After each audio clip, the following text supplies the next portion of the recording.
పాలకొండలో పట్టపగలే దొంగల బీభత్సం. అమ్మవారి నగలపై కన్నేసిన కేటుగాళ్లు. పాలకొండ కొండాపురం గ్రామంలోని గాయత్రీదేవి ఆలయంలో అమ్మవారి నగల అపహరణకు తెగించిన దుండగులు. ఉదయం 8:30 ప్రాంతంలో భక్తుల్లా గుడిలోకి ఎంటరైన దొంగలు అమ్మవారి విగ్రహంపై ఉన్న బంగారం అపహరణ. ఘటనా స్థలానికి చేరుకుని దర్యాప్తు చేస్తున్న పాలకొండ పోలీసులు. పాలకొండ పట్టణం దొంగల భయంతో ఒక్కసారిగా ఉలిక్కిపడింది. కొండాపురం గ్రామంలోని గాయత్రీదేవి అమ్మవారి ఆలయంలో దొంగలు బీభత్సం సృష్టించారు.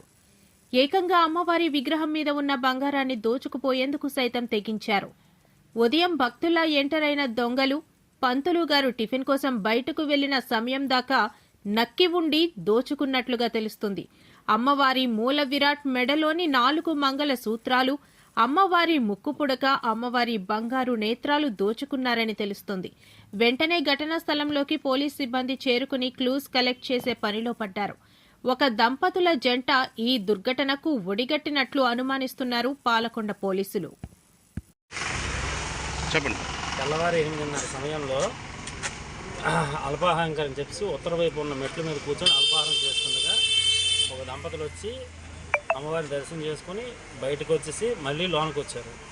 లోనికి వచ్చి ఈలోగా అల్పాహారం చేసి నేను చేతులు కొడుక్కొని బయటికి ట్యాప్ దగ్గరికి వెళ్ళి చేతులు కొడుక్కొని చూసుకెళ్ళి హడావుడిగా వెళ్ళిపోతున్నారు. కాబట్టి లోనికి వచ్చి అమ్మవారిని చూసుకెళ్ళి అమ్మవారికి ముఖానికి ఉండే నేత్రాలు, నత్తు, మెడలో ఉండే అడుగులు, అదే శతమానం అడుగులు కూడా 2 జతలు పట్టుకొని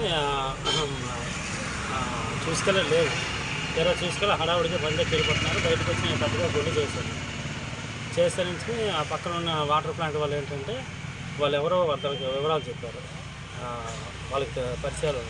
వెంటనే స్టేషన్కి ఫోన్ చేసి స్టేషన్ దగ్గర నుంచి కంప్లైంట్ ఇస్తూ వాళ్ళు ట్రేట్ చేసి వారిని పట్టుకున్నారని తెలిసింది. ఆ విధంగా కంప్లైంట్ సుమారు అంత బంగారం అంత సుమారు 24 గ్రాములు.